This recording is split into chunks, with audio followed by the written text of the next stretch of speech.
I'm going to talk about the disturbing control in Huda and Jeremiah's relationship because it is escalating fast.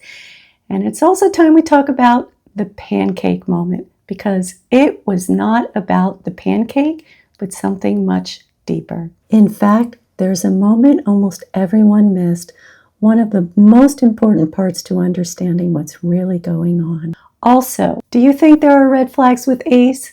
You know, sometimes what looks like confidence might be something else entirely, and I don't think Chelley sees it coming.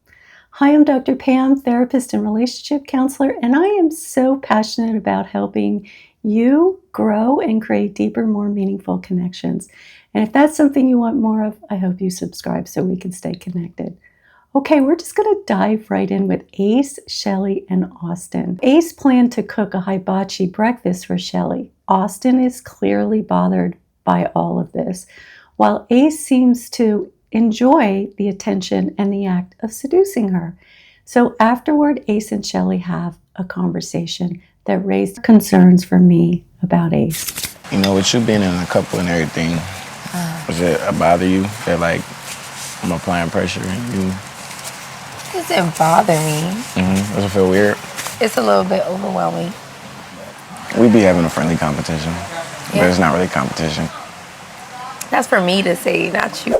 When Ace says it's not really a competition, it's concerning. It comes across as arrogance rather than confidence. And there is a fine line between the two. And in this moment, he crosses it. Confidence sounds more like, I'm really enjoying what we're building and I feel good about it. But saying it's not a competition dismisses Chelley, and he elevates himself by saying that. And what makes this kind of arrogance tricky is that it is wrapped in charm and flattery, which can be incredibly seductive and easy to misread as confidence. Keep in mind that arrogance is a mask for insecurity. Oh, we got a date tomorrow, so please be ready in the morning. Wait. It requires you to get your ass up early and be ready. You the type to just be late everywhere, and I ain't with that at all.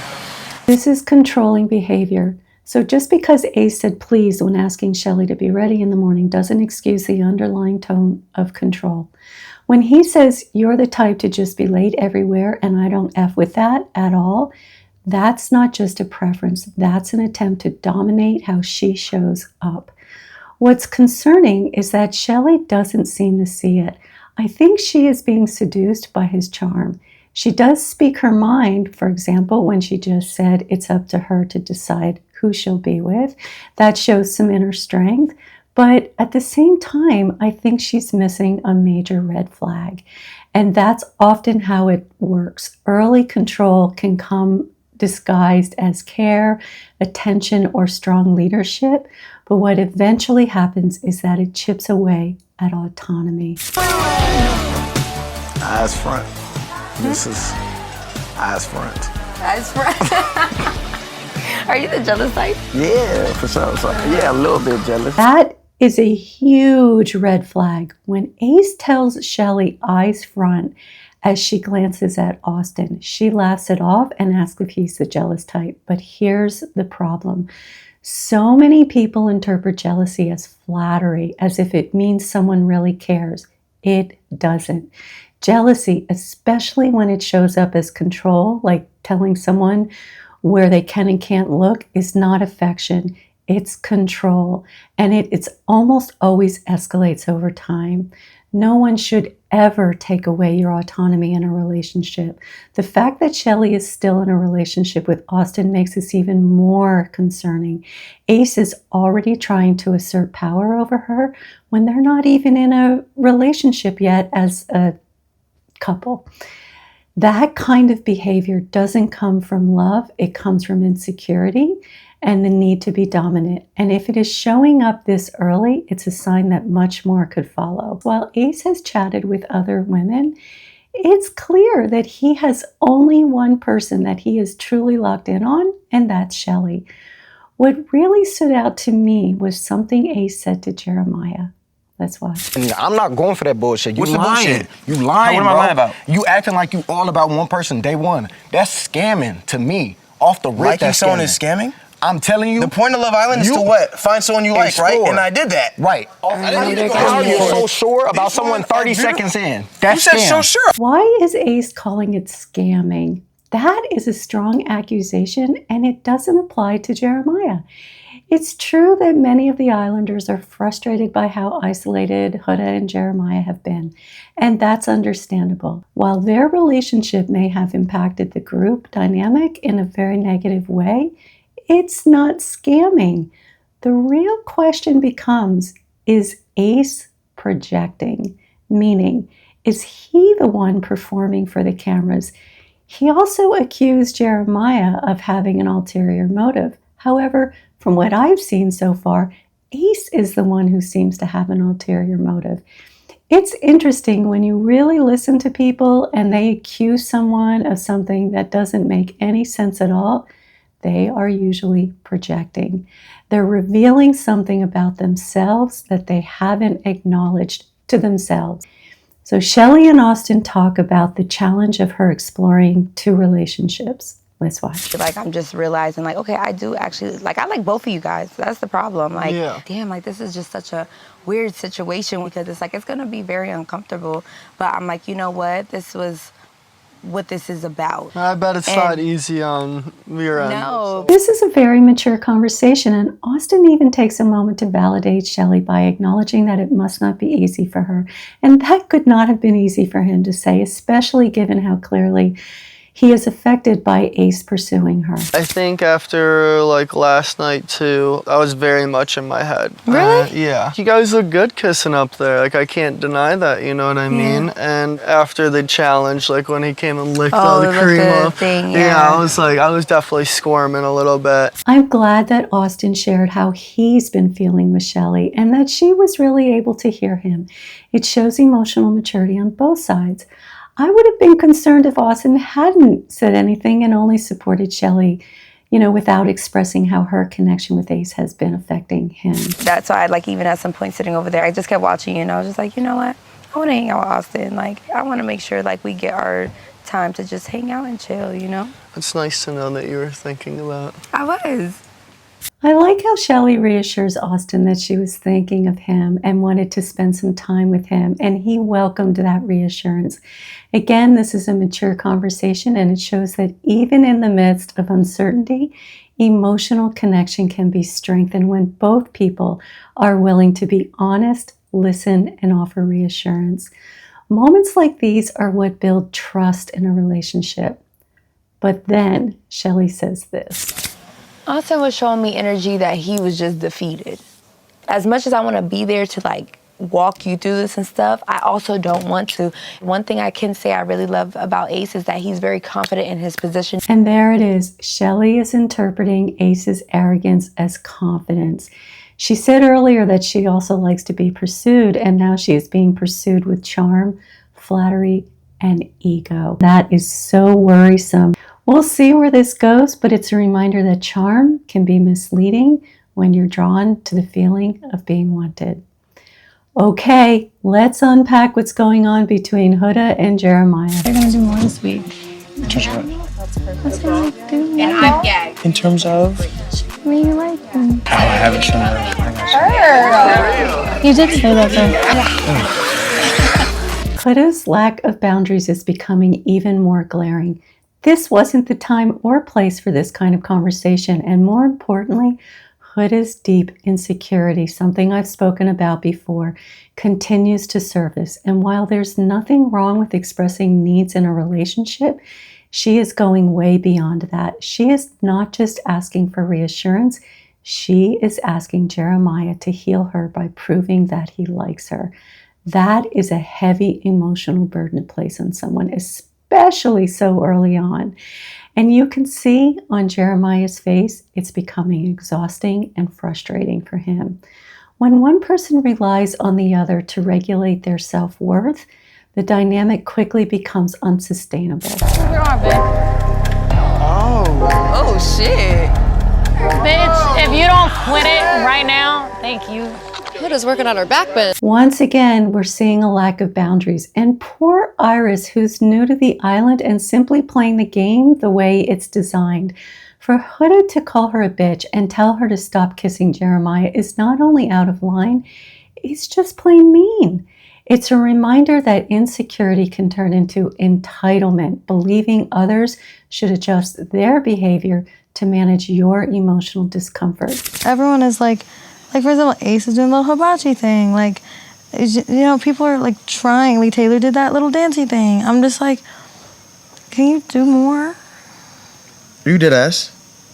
So it's just been a lot. The stuff I've been having to process between us the last few days has been a lot. You know what I'm saying? If you have a whole kid, it's something like. Huda is comparing one small aspect of relationships that she sees in others with her relationship to Jeremiah. And in doing so, she's missing the bigger picture. She interprets certain gestures from others as romantic and then uses Jeremiah's lack of those specific actions to judge him negatively. But this comparison isn't coming from a grounded place. It's rooted in her own insecurity, and it becomes a subtle way to criticize him rather than understand him. The deeper question is, does Huda ever truly see what Jeremiah does offer?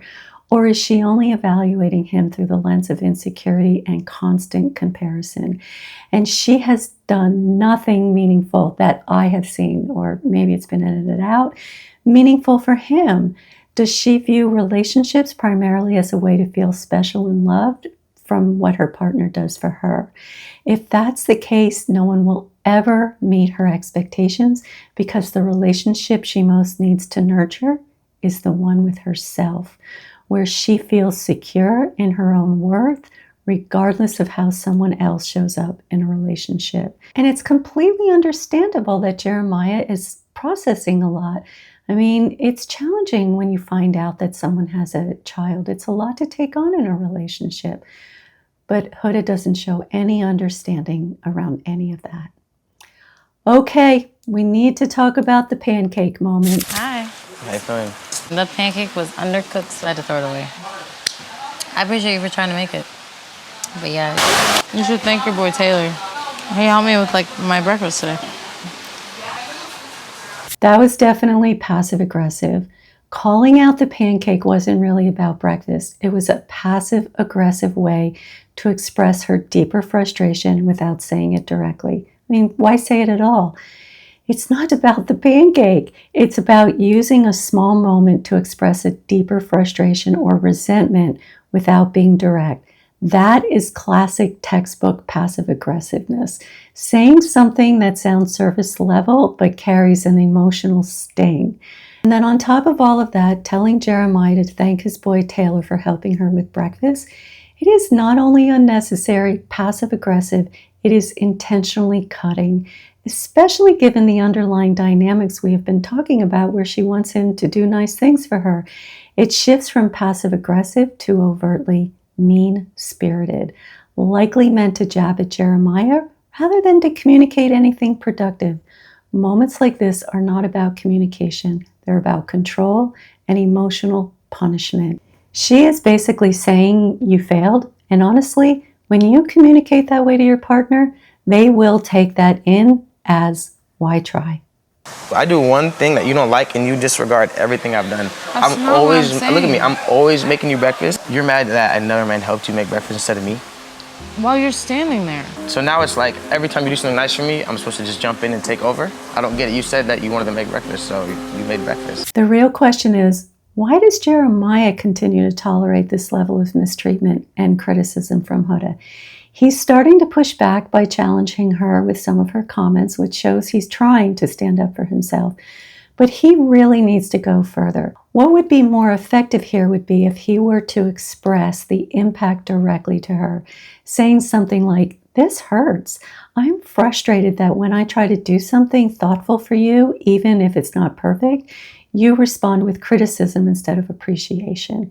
That kind of vulnerability creates a boundary while also shares his emotional experience. And that is something that could either open the door for connection or show him more clearly that the dynamic is not healthy. Maybe this is just how I believe men should treat their women. Oh, like you just find like the most nitpicky thing. I can complain about it. I'm far from perfect. You know, I'd mess up, but like the fact that me not knowing someone's making you pancakes because I already made you pancakes changes this much, it's like, it's a major red flag. Well, she basically just said to him, you're not being a man who treats his woman properly. I am glad he is starting to see the red flag. Those things matter to me. Okay, you're laughing, so eat. You eat. I'm gonna go over here. That's just crazy. How is it crazy? You wanna know the difference between when you have a problem versus I have a problem? When you tell me something, I'm concerned and I wanna make sure you feel okay. When I bring up something, you look at me and you laugh. The irony in what Huda says is that she's claiming to show care when there's a problem, but in this moment, she is not addressing Jeremiah's concerns at all. Instead, she doubles down by saying, I want you to make me feel special. That's what matters to me. Now, I agree Jeremiah shouldn't have laughed, and he has done that before, and it's not okay to laugh at inappropriate times, but I don't think it comes from malice. I believe he laughs because he's uncomfortable, and he struggles to express what he's feeling. It's a defense mechanism. What would have been more helpful is if he had said something like, I want you to understand what's upsetting me right now, but I don't feel heard. That kind of honesty and vulnerability might offer an invitation to Huda to shift the dynamic if she were truly open to hearing it. I'm not so sure she is. Okay, let's break down their attempt to repair, because I definitely want to get into talking more about repair in conflict. Obviously, you had a rough morning. And I was wondering perhaps if the miscommunication about the pancakes was in you trying to push me away because, You're missing the point. Jeremiah started off well by acknowledging that the morning was hard for both of them. That was a solid first step toward repair. But then he shifted it into an accusation and analysis, suggesting that she may have been trying to push him away with her complaints about the pancakes. That kind of comment almost always puts someone on the defensive and makes true repair much harder. A more effective approach would have been to stay with his own experience and say something like, this morning felt really heavy for me. I was trying to do something thoughtful, and when it turned into conflict and criticism, I felt hurt and misunderstood. That kind of honesty invites connection instead of conflict. But that doesn't always mean that someone will respond in a positive way. However, you can feel good that you are responding in a very positive and healthy way. Missing the point. No, I know your point. I was expecting to wake up today and be like, okay, shit's gonna change. Why are you rolling your eyes? I just feel like we can observe, like I'm being tested. The fact that Huda says she woke up expecting things to change is in so many ways a setup for Jeremiah, and that was the moment that almost everyone missed. She had a specific vision in her mind of what she wanted him to do, and when reality didn't match that vision, she directed her disappointment at him. That kind of unspoken expectation is not only unfair, but it sets him up to fail, and over time, it sets the relationship up to fail too. So Jeremiah shared that he feels like he's being tested, which is a good starting point for expressing how he feels. But he could have taken it further by saying something like, I feel like I am constantly walking into situations where I didn't know I was being evaluated on, and it makes me feel anxious and not good enough. Naming the emotional impact with clarity could help shift the conversation away from blame and toward real understanding if she's willing to hear it. I feel like you be acting like you're like in hell, like you're in a bad spot when we. I'm not saying we're in a bad spot. Like I feel like what happened today shouldn't have done that much damage, in my point of view. And I hope it works, and if we move past this, and it goes the way we want it to go. That's why I'm here right now. I'm not giving up. Neither am I. That's why I'm here. I haven't given up yet. When Huda says, I haven't given up yet, it may sound subtle, but it is actually a threat. It implies that she's holding the possibility of walking away over Jeremiah's head, as if his ability to meet her expectations determines whether she stays. That kind of language doesn't invite connection or collaboration. It creates pressure and fear, which only deepens disconnection. How was your talk with Iris? Because you were happy dancing after you're done talking to her. And then secondly, when she walks in, you're going... We had a great talk. He was like, oh, I am interested in you, but I know you didn't put her clothes off. And I was like, yeah, we're really good. I knew she was interested in you. I literally told her, like, yeah, it might have been like a rough morning, or like things might be better, but that's my girl. What did you say? And then more conflict erupts, and I'll explain why. But first, let me say this. I did a video on Huda and Jeremiah where I talk about the dangers of moving too fast in a relationship and why that alone can be a red flag. And now we're seeing another one. When a relationship feels this hard, this early, it's often a sign of deeper issues. Struggles are normal in relationships, but when there's intense conflict this early on, it often means that there are deeper issues or unmet needs being placed on the relationship too soon. You're never ever supposed to bring up any problems to anybody. I don't give a who it is. Ever.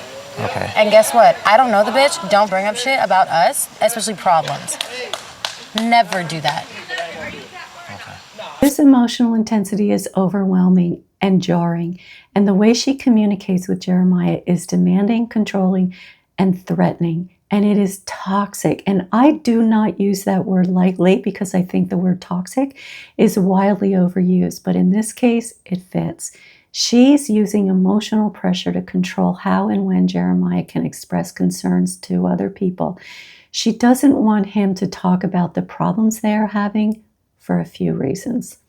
1, she fears it will reflect poorly on her. 2, she worries that by opening up to others, he might emotionally connect with someone else. And 3, she believes that discussing problems threatens the survival of their relationship. All of this creates a dynamic where silence is expected and emotional honesty is punished, which is deeply unhealthy. So he could say, I'm allowed to talk about what's going on in my relationship and my life with others, and that doesn't mean I am turning against you or threatening what we have. Even though things are hard, I was still expressing my commitment to you, and it is not okay to twist that into something it wasn't. And Jeremiah's response to Huda is deeply disturbing. Let's watch. Do what you gotta do, but just know I'm watching. But Oh my God, you're so cute. why? You're just cute. You're just cute. That is not cute. When Huda says, do what you gotta do, but just know that I'm watching, that is not playful. It's a warning. It's controlling and laced with threat, as if she's monitoring him rather than trusting him. And Jeremiah's response, you're cute, completely brushes past the seriousness of her tone. It's a deflection. I think he got very uncomfortable. And while it may be his way of trying to keep things light, it actually allows the controlling behavior to continue. A more grounded and self-respecting response might have been to say, that comment feels more like a threat than a joke. And if we're going to move forward, I need to feel like I can be trusted, not watched. That would have invited a more honest conversation and created a boundary rather than masking discomfort with humor. I can be a bitch, you know? I be saying some mean shit sometimes.